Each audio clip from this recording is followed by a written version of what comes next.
In the year 2734, Earth finally received a message from the stars. For centuries, humanity had sent signals into the cosmos, hoping for a response. When it came, it wasn't a greeting. It was a verdict. The Galactic Concord, a vast union of advanced alien civilizations, had deemed humanity unfit for ascension. They had been watching from afar, observing our wars, our environmental collapse, our endless conflicts. In their eyes, humans were too violent, too emotional, too unpredictable. The message was short, cold, and final: your kind is denied entry. This will be our last communication. The galaxy had abandoned us.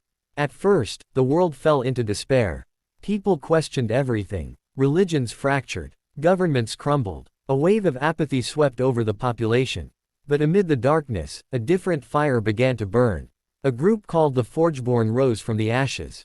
Made up of scientists, ex-soldiers, rogue AI, and dreamers, they rejected the verdict.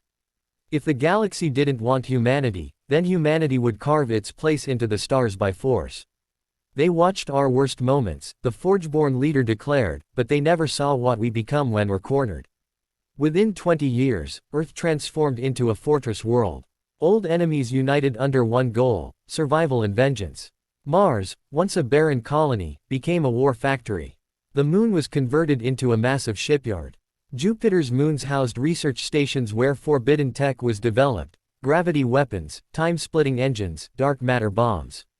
Then came the incident at the Corriban Gate, a hidden wormhole near Saturn that opened into the Orion sector of the Concord.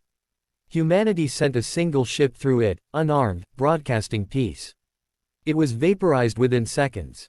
The warpath ignited. Within weeks, swarms of human warships stormed through the gate.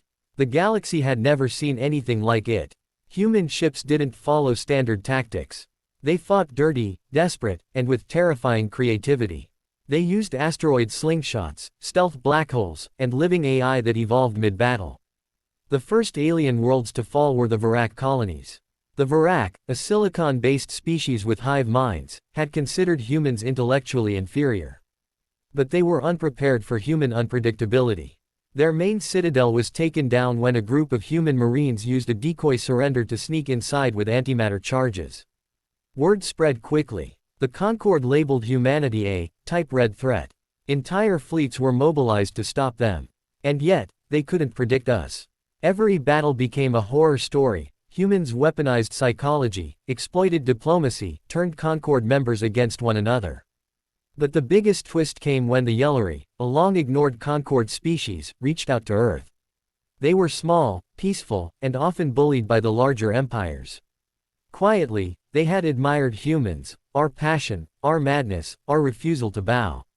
In secret, they had preserved human culture for centuries, even before the official verdict.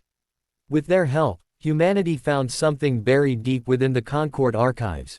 A record of the Council's first contact with Earth thousands of years ago, erased from history.